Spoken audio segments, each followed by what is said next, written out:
Ton frère le mérite, a dit ma mère. Ils lui ont donné la maison, l'argent, l'entreprise et m'ont mise à la porte. Je n'ai rien dit et je suis parti. Un mois plus tard, ma mère m'a envoyé un message. L'hypothèque arrive à échéance. S'il te plaît, aide ton frère. Je suis Claire Bennett. J'ai 34 ans. Et la nuit où ma famille a décidé qui comptait le plus, ma mère n'a pas élevé la voix.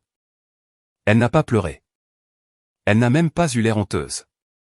Elle a simplement croisé les mains sur la table à manger, m'a regardé droit dans les yeux et a dit « Ton frère l'a mérité ». Ensuite, elle a regardé pendant que tout ce que j'avais passé la majeure partie de ma vie d'adulte à aider à construire était placé entre ses mains.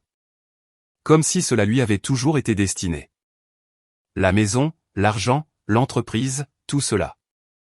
Je me souviens du bruit des couverts contre les assiettes, du bourdonnement du climatiseur, de la façon dont personne ne s'est précipité pour arrêter ce qui se passait. Parce que pour eux, ce n'était pas de la cruauté. C'était l'ordre. C'était la tradition. C'était la façon dont les choses étaient toujours censées se terminer. J'avais travaillé les week-ends, les jours fériés, pendant les réorganisations d'inventaire, les réunions de fournisseurs et les appels de crise qui arrivaient après minuit. J'avais corrigé des erreurs dont personne ne soupçonnait l'existence. J'avais porté l'entreprise discrètement pendant des années, tandis que l'enfant chéri recevait des applaudissements pour être arrivé en retard et avoir souri aux bonnes personnes. Et pourtant, le moment venu, c'est moi qui ai été traité comme une invitée dans une vie que j'avais aidé à maintenir ensemble. Ce qui m'a le plus choqué, ce n'est pas qu'il lui ait tout donné. C'est ce qui est arrivé ensuite. Ma mère m'a regardé avec cette expression finale et calme, et a clairement fait comprendre qu'il n'y avait plus de place pour moi là-bas. Je n'ai rien dit. Je me suis levé, je suis sorti et je les ai laissés assis dans cette salle à manger parfaite avec leur décision parfaite. Un mois plus tard, mon téléphone s'est allumé avec un message de la même femme qui m'avait regardé partir. L'hypothèque arrive à échéance. S'il te plaît, aide ton frère. Avant que je ne vous dise ce que j'ai répondu par message et comment cet empire familial a commencé à se fissurer de l'intérieur, dites-moi quelle heure il est là où vous êtes et d'où vous regardez. Je veux vraiment savoir jusqu'où cette histoire va ce soir. Ma mère s'appelle Linda Bennett. Et si vous aviez demandé à n'importe qui dans notre quartier pendant mon enfance, il vous aurait dit qu'elle était élégante, généreuse et dévouée à sa famille. Elle organisait des déjeuners de charité, se souvenait des anniversaires de tout le monde et gardait notre maison comme si elle appartenait à un magazine. Mais à l'intérieur de notre foyer, l'amour n'était jamais distribué de manière égale. Il était mesuré, classé, attribué. Mon père, Harold Bennett, a fait de Bennett Living and Design l'une des entreprises d'aménagement d'intérieur les plus respectées de la banlieue de Minneapolis. Mon grand-père a commencé avec une petite salle d'exposition à la fin des années 60, vendant des armoires, des luminaires et des meubles lavabo sur mesure aux propriétaires locaux. Mon père l'a transformé en 6 succursales à travers le Minnesota, plus une division commerciale rentable qui fournissait des appartements témoins pour des promoteurs immobiliers et des hôtels de charme. Au moment où j'ai été assez grande pour comprendre ce que l'entreprise signifiait, j'ai aussi compris autre chose. Mon jeune frère, Mason, n'était pas seulement l'enfant favori. Il était l'avenir, du moins dans l'esprit de ma mère.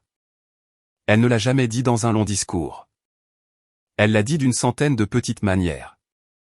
Quand Mason avait 8 ans et qu'il a renversé une lampe d'exposition dans l'une des salles d'exposition en courant avec une brique de jus de fruits. Ma mère a ri et a dit, les garçons ne sont que de l'énergie. Quand j'avais 10 ans et que j'ai accidentellement mal étiqueté un tiroir d'échantillons d'armoire en aidant après l'école, elle m'a dit que je devais être plus prudente car les gens me jugeraient plus durement. Quand Mason oubliait ses devoirs, il était fatigué. Quand je ramenais des notes parfaites, je faisais ce que j'étais censé faire.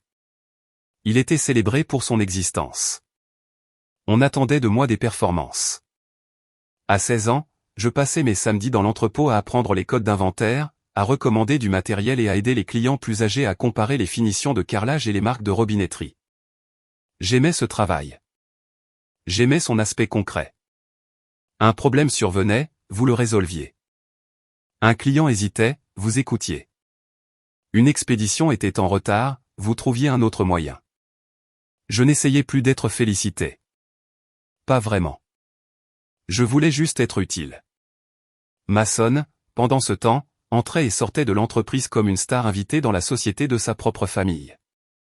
Il adorait se promener dans la salle d'exposition avec des baskets hors de prix, flirter avec les filles de la réception, parler d'images de marque comme s'il était sur le point de réinventer le commerce de détail, puis disparaître avant le déjeuner.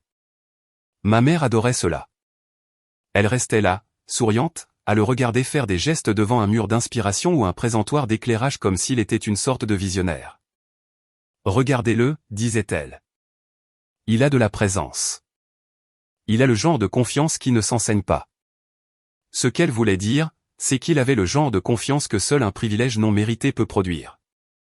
Mon père voyait plus de choses qu'il ne l'admettait. Je sais qu'il le faisait. Il y avait des moments où je le surprenais en train de m'observer au travail, silencieusement, remarquant comment je gérais un appel difficile d'un fournisseur ou calmais un client en colère lorsqu'une commande sur mesure arrivait fissurée. Une fois, quand j'avais 19 ans, il m'a trouvé dans l'arrière-boutique un dimanche en train de corriger une erreur de bon de commande qui nous aurait coûté près de 12 000 $. Il est resté dans l'embrasure de la porte pendant une longue seconde et a dit « Tu as un bon œil pour cette entreprise ». C'était l'un des rares compliments qu'il m'ait jamais fait directement. Je l'ai porté en moi pendant des années comme s'il signifiait quelque chose de plus grand qu'il ne l'était. Parce que la vérité était que, peu importe ce que mon père voyait, ma mère annulait toujours sa signification. Elle décidait des rôles que nous jouions dans cette famille. Et le mien était simple. J'étais la personne fiable, la personne utile, la fille qui pouvait gérer la déception sans faire de scandale. Mason était l'héritage, l'héritier, le fils qui se tiendrait un jour au centre de l'entreprise et accepterait les applaudissements pour une structure que d'autres personnes avaient construite sous lui. Même à l'époque, je savais que c'était injuste. Mais quand on grandit dans l'injustice, on n'appelle pas toujours cela un abus. Parfois, on appelle cela la famille. Parfois, on appelle cela de la motivation. Parfois, on regarde les personnes qui continuent de choisir quelqu'un d'autre à votre place et on se dit, si je travaille plus dur, peut-être que la prochaine fois ils me verront enfin. Et c'était le mensonge qui m'a gardé loyal pendant beaucoup trop longtemps. Je suis allé à l'université du Minnesota et j'ai étudié les opérations de vente au détail, la stratégie de la chaîne d'approvisionnement et le marchandisage numérique parce que je voulais être impossible à ignorer. Je ne poursuivais pas un rêve. Je montais un dossier. Si j'avais le bon diplôme, les bons stages, les bons résultats, alors peut-être que personne ne pourrait prétendre que je n'avais pas ma place dans l'entreprise. Pendant les vacances scolaires, je rentrais à la maison et travaillais à temps plein chez Bennett Living and Design. Pas dans les secteurs prestigieux, dans les secteurs qui comptaient vraiment. J'assistais aux appels des fournisseurs. J'apprenais les horaires de fret. Je surveillais quelle salle d'exposition avait des stocks morts qui prenaient la poussière dans les réserves alors que d'autres succursales manquaient des mêmes produits exacts. Je remarquais des modèles avant même que des personnes faisant le double de mon âge ne le fassent. Et parce que j'avais passé des années à observer ce qui n'allait pas, je savais où étaient les failles. Au cours de mon année de licence, j'ai mis en place un système de rapport interne de base qui signalait les stocks à rotation lente et recommandait les meilleures ventes en fonction des tendances saisonnières au lieu de l'instinct. Ce n'était pas tape à accent grave-l'œil, mais en 6 mois, nous avons réduit le gaspillage, amélioré les délais de livraison et libéré plus de flux de trésorerie que l'une de nos campagnes de marketing des fêtes n'en avait jamais rapporté. Mon père a admis que le système aidait. Ma mère m'a dit de ne pas aller trop vite en besogne. Mason, qui venait de changer de matière principale pour la 3e fois avant de s'arrêter sur quelque chose de vague en communication, est rentré à la maison ce même été en parlant d'élévation de la marque. Il voulait de nouveaux logos, des partenariats avec des influenceurs, des soirées de lancement de salles d'exposition, des cocktails et une campagne saisonnière construite autour de la narration du style de vie. Il n'était jamais resté tard une seule fois pour compter des expéditions endommagées ou corriger un contrat de fournisseur.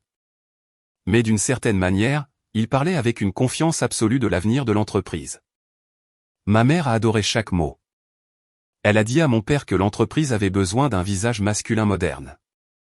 Cette phrase m'est restée parce qu'elle expliquait tout. Un visage, pas une colonne vertébrale, pas un cerveau, pas de la discipline. Un visage, quelqu'un qui présentait bien sur une photo, quelqu'un qui correspondait à l'histoire qu'elle voulait raconter sur notre famille.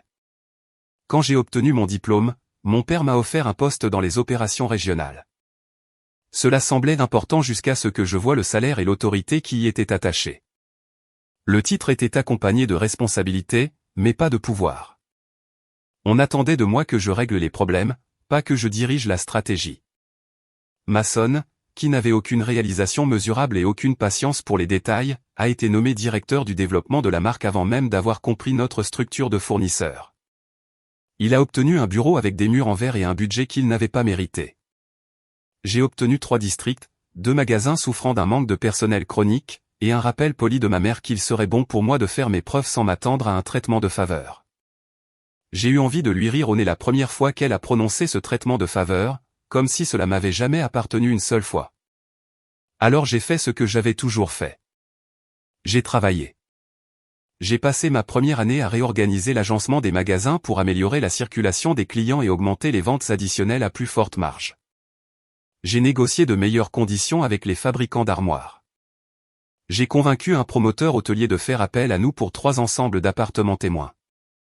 Après avoir repensé notre présentation interentreprise et notre structure de prix, j'ai lancé un programme de consultation en ligne pour les propriétaires de banlieue qui souhaitaient des conseils en rénovation sans se rendre d'abord dans la salle d'exposition. Ce seul changement a doublé la génération de prospects dans 2 succursales en 8 mois. Et chaque fois que l'entreprise progressait, quelqu'un d'autre trouvait le moyen de braquer les projecteurs sur Masson. Il animait des événements. Il se tenait devant les caméras. Il publiait des vidéos soignées en ligne sur l'avenir du commerce de détail du design. Il parlait comme si le succès était une simple atmosphère.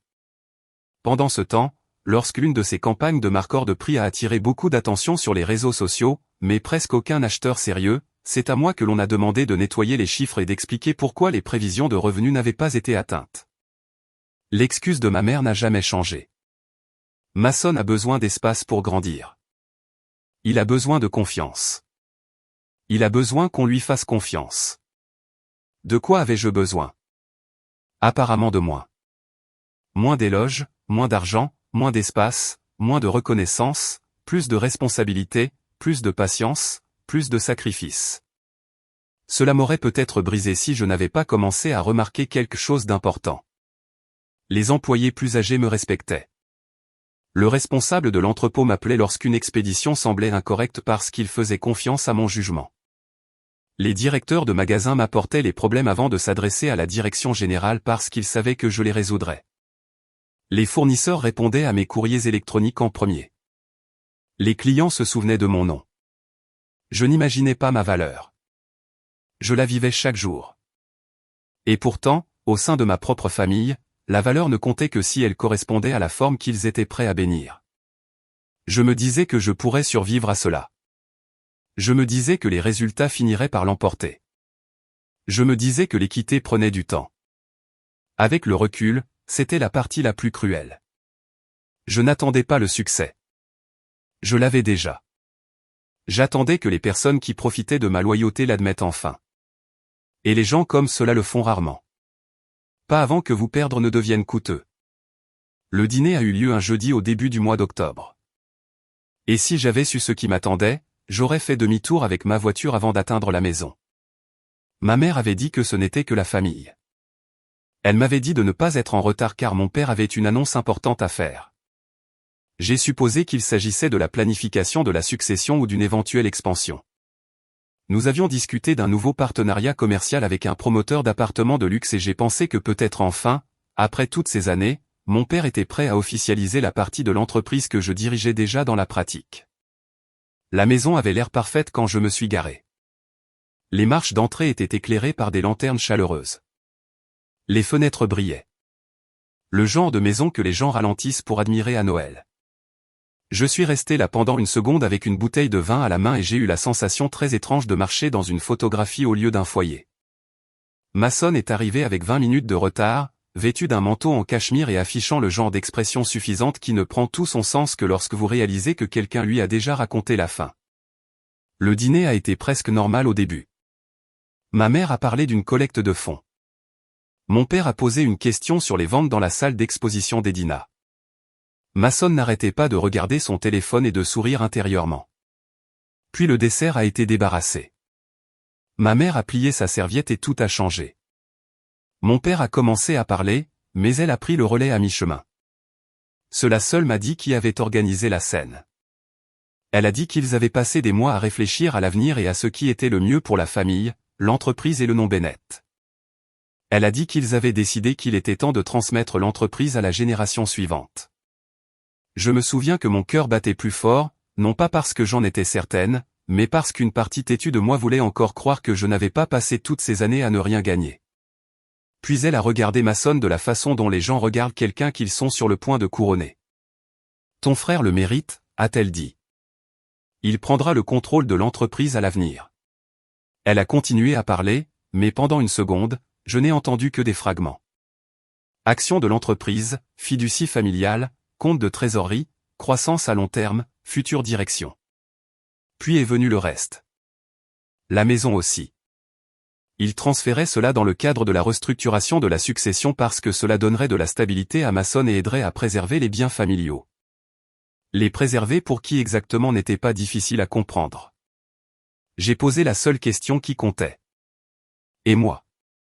Sans colère, sans hausser la voix, juste clairement. Ma mère a croisé mon regard et m'a donné la même expression qu'elle utilisait lorsqu'elle disait à un serveur qu'elle avait commandé un vin différent. Tu t'en sortiras très bien, Claire. Tu as toujours été indépendante.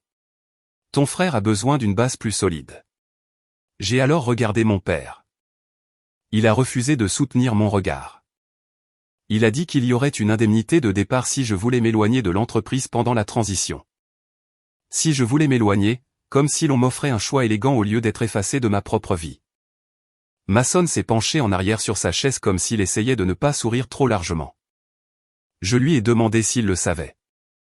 Il a haussé les épaules et a dit que nos parents faisaient ce qui était logique. Puis ma mère a porté le coup de grâce avec ce même ton calme et chirurgical. Puisque la maison sera légalement sous le contrôle de Mason, il est logique que tu prennes d'autres dispositions. Je pense qu'il serait plus sain que tu déménages ce soir. Je séjournais là temporairement à cause d'un problème de rénovation dans mon immeuble en copropriété, et soudain ce détail. Ce petit inconvénient pratique est devenu la lame qu'ils ont utilisée pour me pousser dehors proprement. Je l'ai dévisagé, non pas parce que je ne l'avais pas entendu, mais parce que je voulais être absolument certaine qu'elle le pensait. C'était le cas. Mon père n'a toujours rien dit de significatif. Quelque chose sur le fait de ne pas rendre cela plus difficile que nécessaire. Mason a dit que peut-être un peu de distance serait une bonne chose pour tout le monde. C'est à ce moment-là que quelque chose en moi est devenu froid. Pas bruyant, pas dramatique, juste froid. J'ai vu toute la structure pour ce qu'elle était. Des années de mon travail, des années à ravaler le manque de respect, des années à jouer la fille loyale pendant que ma mère préparait la mythologie familiale qu'elle avait toujours eu l'intention de terminer de cette façon. Je me suis levé.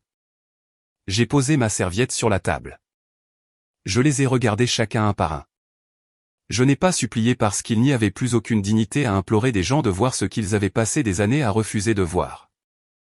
Je n'ai pas crié parce que la colère leur aurait donné un moyen de me qualifier d'émotive.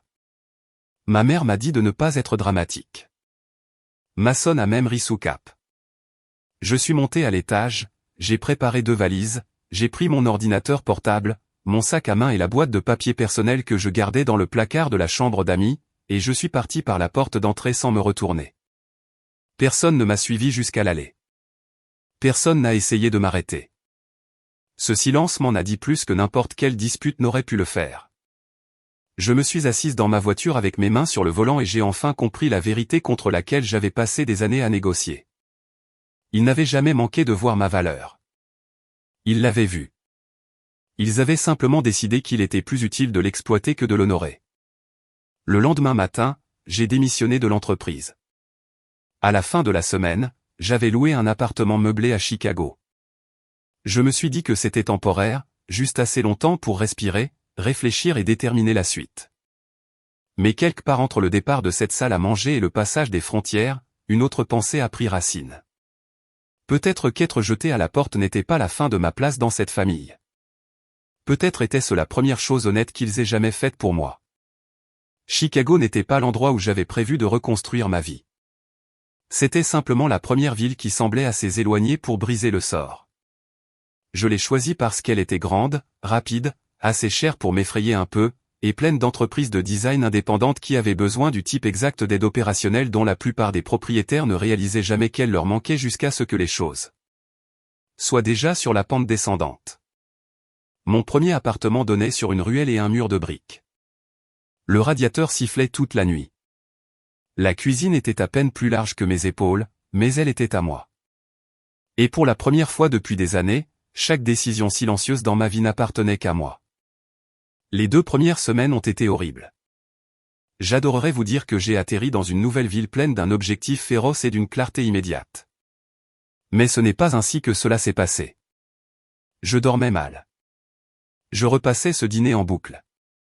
J'entendais sans cesse ma mère dire « Ton frère le mérite » avec cette voix douce et civilisée qui faisait ressembler la cruauté à de l'administration. J'ai écrit des messages de colère à tous les 3 et j'ai tout effacé. J'imaginais y retourner juste assez longtemps pour dire tout ce que j'aurais dû dire à table. Puis, un matin, j'ai regardé mon compte bancaire, mon curriculum vitae et mon propre visage dans le miroir, et j'ai compris que j'avais 2 options.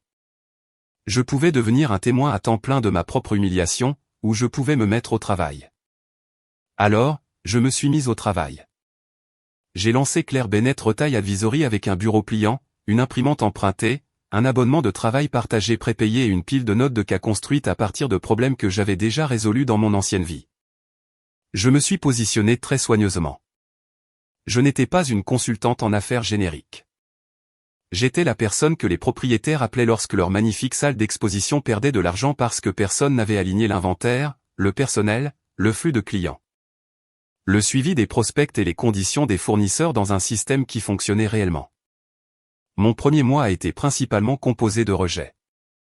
J'ai envoyé des courriers électroniques. J'ai passé des appels à froid. Je suis entré dans des magasins en faisant semblant d'être à ma place juste assez longtemps pour me présenter à des personnes qui n'avaient aucune raison de me faire confiance. Quelques-uns ont souri poliment et n'ont plus jamais répondu. Quelques-uns m'ont regardé comme si j'étais trop jeune, trop féminine, trop seule, ou les 3 à la fois. Mais ensuite, un propriétaire de la Côte-Nord m'a rappelé. Il avait 2 salles d'exposition de cuisine et de salle de bain, un système de réservation en ligne désordonné, des stocks à rotation lente et un directeur qui venait de démissionner. Il ne pouvait pas se payer un grand cabinet de conseil. Alors, je lui ai proposé des honoraires initiaux moins élevés avec des primes de performance si j'améliorais les chiffres dans les 60 jours. J'ai travaillé comme si ma vie en dépendait parce qu'à certains égards, c'était le cas. J'ai reconstruit l'entonnoir de prospects. J'ai recyclé le personnel de vente pour qu'il arrête de présenter des produits et commence à diagnostiquer l'hésitation des propriétaires. J'ai réorganisé le plan des tâches pour déplacer les articles à forte marge dans de meilleures lignes de mire. J'ai renégocié un accord de fret et supprimé une source majeure de gaspillage récurrent. Au bout de 8 semaines, son taux de conversion de rendez-vous était en hausse. Ses flux de trésorerie étaient moins irréguliers, pour la première fois depuis près d'1 an, il avait l'air soulagé lorsqu'il a appelé. Il m'a recommandé à un ami qui possédait une salle d'exposition de carrelage. Le propriétaire de la salle d'exposition de carrelage m'a recommandé à un groupe de fabricants d'armoires dans la banlieue ouest. Petit à petit, mon calendrier s'est rempli. J'ai arrêté de me présenter comme quelqu'un qui travaillait dans une entreprise familiale et j'ai commencé à me présenter pour ce que j'étais exactement, quelqu'un qui savait comment réparer les entreprises qui s'étaient laissées porter par leur image au lieu de leur structure. Plus je m'éloignais du Minnesota, plus je voyais clairement ce qui s'était passé dans ma famille. Ils avaient confondu ma constance avec de la disponibilité. Ils avaient confondu ma compétence avec de l'obligation. Ils avaient supposé que parce que j'avais toujours été présente, je le serais toujours. À Chicago, personne ne m'aimait. Personne ne me devait rien. Et étrangement, cela rendait tout plus propre. Les clients me payaient pour des résultats. Les employés, une fois que je les avais embauchés, me respectaient parce que je les formais bien et que je les écoutais. Si quelque chose échouait, nous le traitions honnêtement. Si quelque chose fonctionnait, le mérite allait là où il devait aller. J'ai construit mon entreprise sur des règles qui m'avaient autrefois été refusées. Le mérite comptait. La transparence comptait. La responsabilité comptait. Au 6e mois, j'avais assez de travail récurrent pour louer un petit bureau avec des murs en verre et une vue sur le lac que je pouvais à peine croire avoir mérité. J'ai embauché 2 femmes qui avaient toutes 2 été ignorées dans de plus grandes entreprises malgré le fait qu'elles avaient porté des équipes sur leur dos pendant des années. Les regarder s'installer dans un endroit où leur intelligence n'était pas traitée comme une menace a guéri quelque chose en moi que le succès seul ne pouvait pas atteindre. Vers cette époque, j'ai commencé à entendre des choses du Minnesota. D'anciens employés m'ont contacté discrètement au début. Un message, un courrier électronique, un appel après le travail. Mason avait licencié 3 directeurs de longue date parce qu'il disait qu'il manquait d'énergie nouvelle. Il avait fait venir des amis qui comprenaient l'image de marque mais pas les opérations.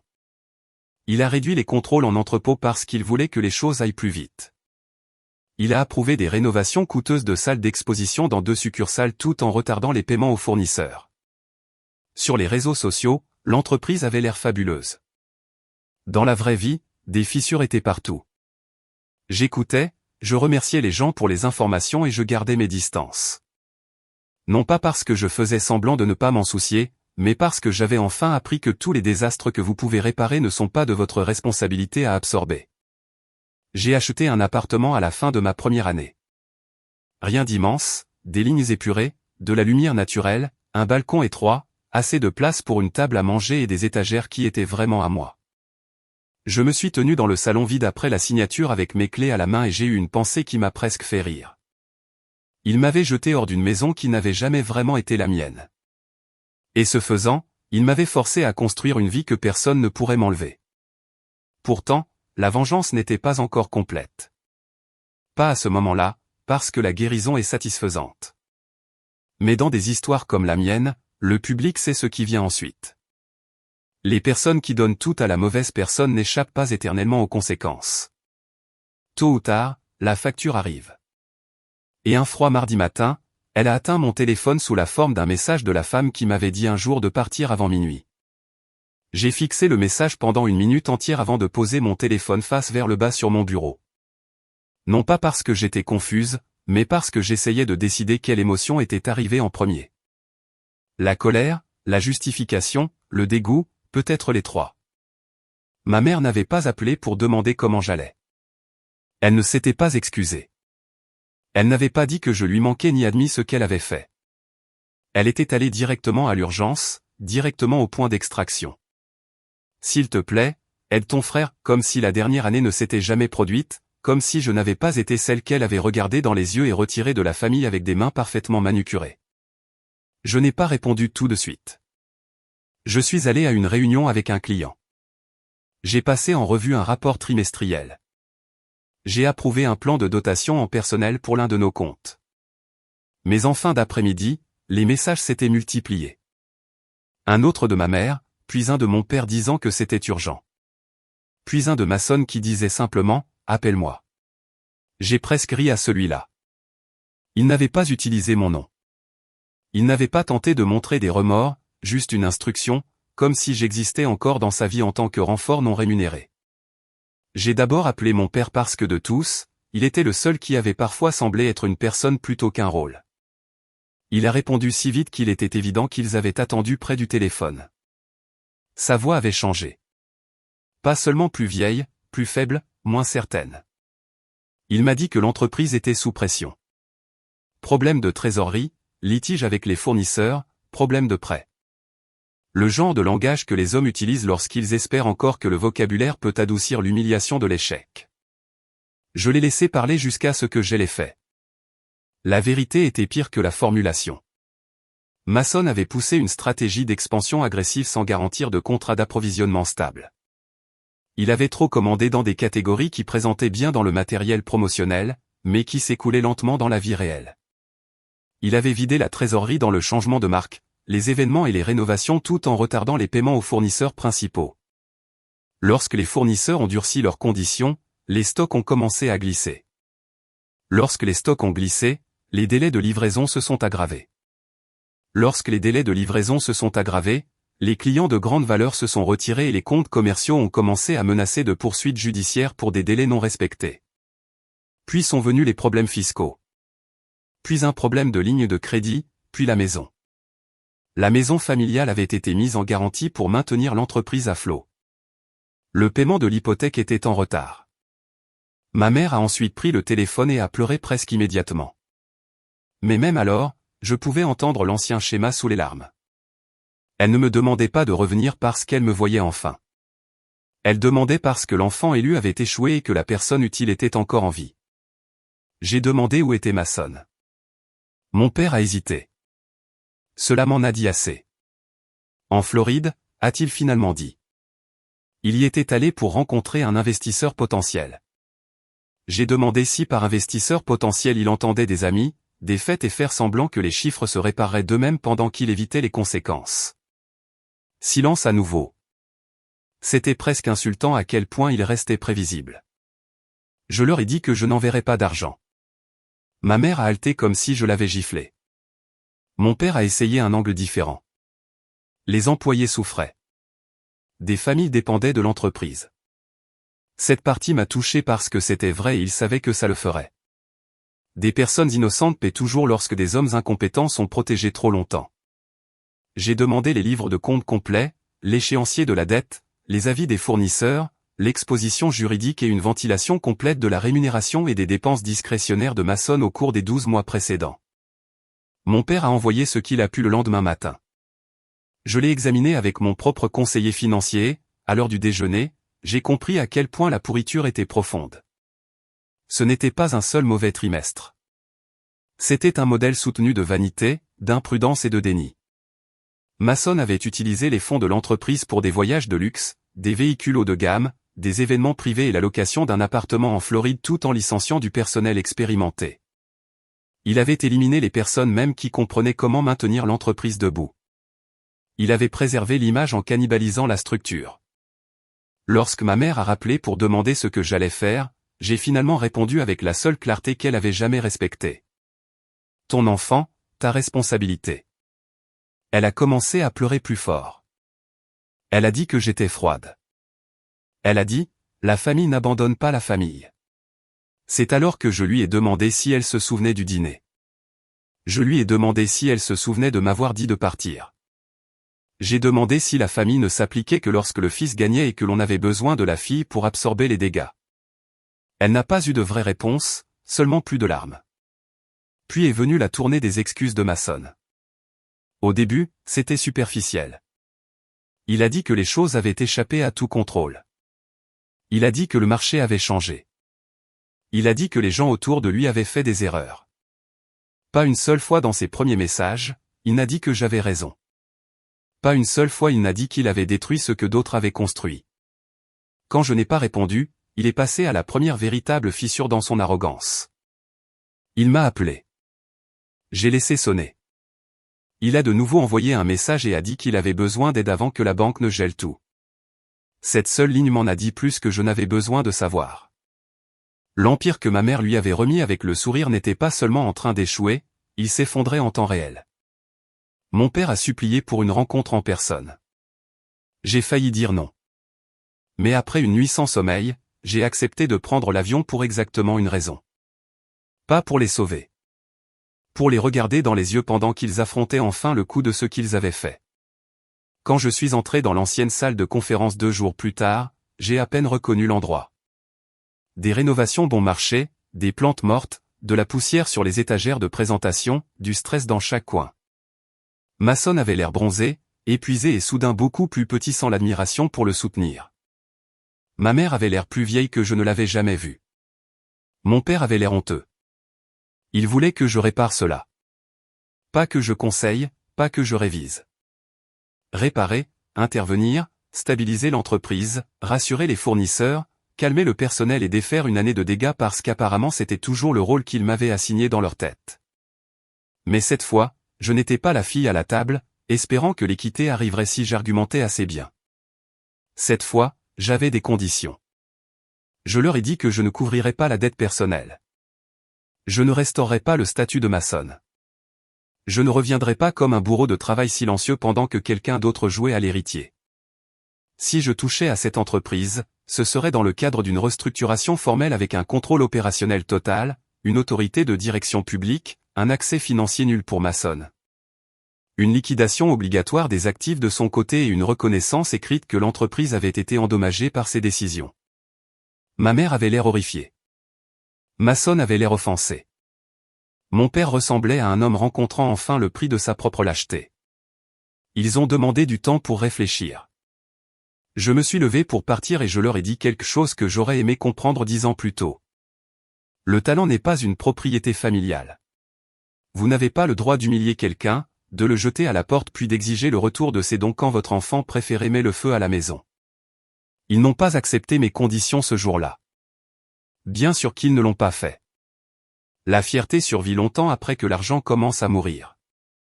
Ma mère voulait encore un miracle qui protégerait Mason de la honte. Mon frère voulait encore de l'aide sans capitulation. Mon père voulait encore la paix plus que la vérité. Et j'en avais fini de financer la paix avec mon propre respect de moi-même. Je suis rentré à Chicago le lendemain matin et je me suis mise directement au travail. Pendant les semaines suivantes, ils ont continué d'essayer. Des messages différents, des costumes émotionnels différents. Ma mère a envoyé des photographies de la maison comme si le souvenir lui-même pouvait fonctionner comme un chantage. Mon père a écrit un long courrier électronique sur l'héritage, le devoir et à quel point mon grand-père aurait détesté voir l'entreprise en détresse.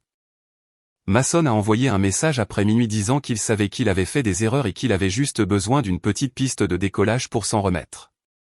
Cette phrase m'a presque fait rire. Une petite piste de décollage, comme si ce dont il avait besoin était un atterrissage en douceur de plus. Je n'ai répondu qu'une seule fois après cela. Je leur ai dit que mon offre avait expiré parce que leur hésitation m'avait tout dit. Ils croyaient toujours que j'étais un plan de secours, pas la personne qui avait réellement mérité l'autorité. Après cela, j'ai bloqué Mason entièrement et j'ai redirigé les autres vers mes courriers électroniques. Puis j'ai continué ma vie. C'est la partie que les personnes qui n'ont jamais vécu de trahison familiale ne comprennent pas toujours. La distance n'est pas de la cruauté. Parfois, la distance est la première forme honnête d'amour que vous vous témoignez à vous-même. Au cours des 6 mois suivants, tout ce que ma mère avait protégé en lui a commencé à s'effondrer en public. 2 autres fournisseurs ont intenté des actions en justice pour non-paiement.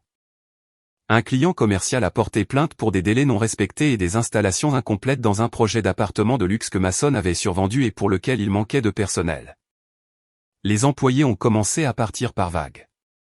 Une directrice de magasin de longue date, une femme qui avait travaillé pour mon père pendant 27 ans, a démissionné au milieu d'un événement de vente du samedi après que Mason l'a blâmé pour un échec de la chaîne de livraison qu'il avait causé en ignorant les plafonds d'achat. La banque a tout resserré. La maison est entrée dans une procédure de saisie officielle. Mason a essayé de vendre l'une des salles d'exposition, mais en raison de l'exposition à la dette et des dommages à la réputation, les offres sont arrivées basses et tardives. À ce stade, cela n'avait plus d'importance. L'entreprise n'était plus une société blessée. C'était une carcasse avec un logo encore attaché. Mon père a appelé une fois depuis l'allée de la maison alors que des déménageurs étaient à l'intérieur. Sa voix s'est brisée lorsqu'il a dit qu'il la perdait. Pas seulement le bâtiment, l'idée d'eux-mêmes à l'intérieur. J'ai écouté. Je ne me suis pas précipité pour recoller les morceaux. Il y a une différence entre la compassion et le sauvetage. Et je l'avais enfin apprise. Je lui ai dit que j'étais désolé pour les employés. Je lui ai dit que j'aurais aimé qu'il trouve sa voix des années plus tôt. Il a pleuré doucement. Et pour la première fois de ma vie, j'ai entendu un père pleurer non seulement son entreprise, mais aussi son propre échec à protéger le bon enfant. Ma mère n'a pas appelé pendant des semaines après cela. Lorsqu'elle l'a finalement fait, elle semblait dépouillée d'une manière que je n'avais jamais entendue auparavant. Pas de vernis social, pas de supériorité morale, juste une femme fatiguée assise dans les conséquences de ses choix. Elle m'a dit qu'ils emménageaient dans une petite location à l'extérieur de Bloomington. Elle m'a dit que Mason avait vendu la voiture, la montre et la plupart des meubles de l'appartement en Floride. Elle m'a dit qu'il passait des entretiens pour des emplois dans la vente et que les personnes qui prenaient autrefois ces appels l'ignoraient maintenant. Puis elle a prononcé la seule phrase qu'elle aurait dû dire des années plus tôt. Je me suis trompé sur lui et je me suis trompé sur toi. J'aurais aimé que cette phrase me guérisse. Ce n'a pas été le cas. Certaines vérités arrivent trop tard pour restaurer ce qu'elles ont brisé.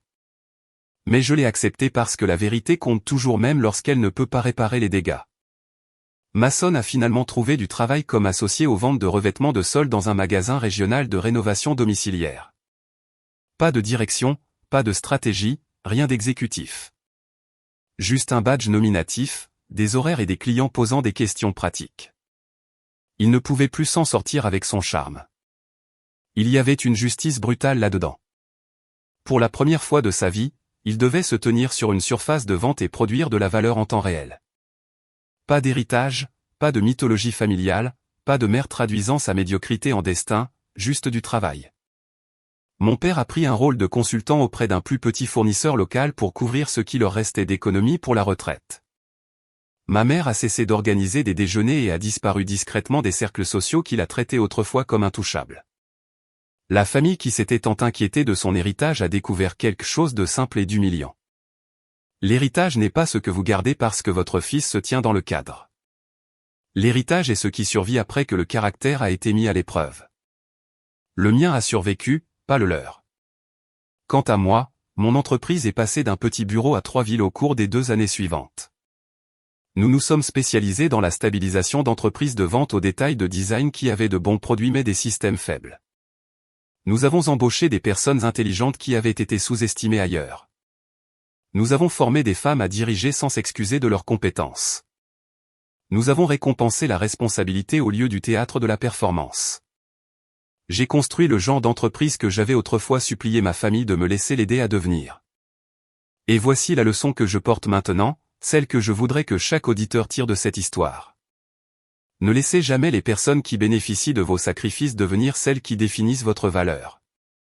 Si quelqu'un ne vous valorise que lorsqu'il a besoin de votre travail, de votre argent, de votre silence ou de votre sauvetage, ce n'est pas de l'amour. C'est de la dépendance déguisée en famille. Poser des limites n'est pas de la cruauté. S'éloigner de l'humiliation n'est pas de l'égoïsme. Refuser de continuer à sauver des personnes qui continuent de choisir la mauvaise leçon n'est pas la vengeance sous sa forme la plus laide. Parfois, c'est la forme de justice la plus saine à votre disposition. Je pensais que la force consistait à rester jusqu'à ce que je sois enfin reconnu. Maintenant, je sais mieux. La force consiste à se reconnaître soi-même avant même qu'il ne le fasse. La force consiste à construire une vie qui ne s'effondre pas simplement parce que quelqu'un d'autre a refusé d'honorer votre valeur. Et la vérité la plus éducative que j'ai apprise de tout cela est une vérité qui, je l'espère, aidera quelqu'un qui écoute en ce moment. Le favoritisme ne détruit pas seulement l'enfant qui est négligé. Il détruit aussi l'enfant qui est surprotégé, car une personne élevée sans conséquence finit par entrer en collision avec le monde de la manière la plus dure possible. Ma mère n'a pas aidé ma sonne en lui donnant tout. Elle l'a ruiné. Mon père n'a pas préservé la paix en restant silencieux. Il a aidé à créer le désastre. Et je ne me suis pas sauvé en étant enfin aimé correctement. Je me suis sauvé en refusant de continuer à vivre là où l'amour était soumis à des conditions liées à mon utilité. Alors non, je ne suis pas retourné sauver l'empire familial qu'il lui avait remis. J'ai construit quelque chose de mieux, quelque chose d'honnête, quelque chose à moi. Et à la fin, c'était le seul héritage qui ait jamais eu une réelle valeur.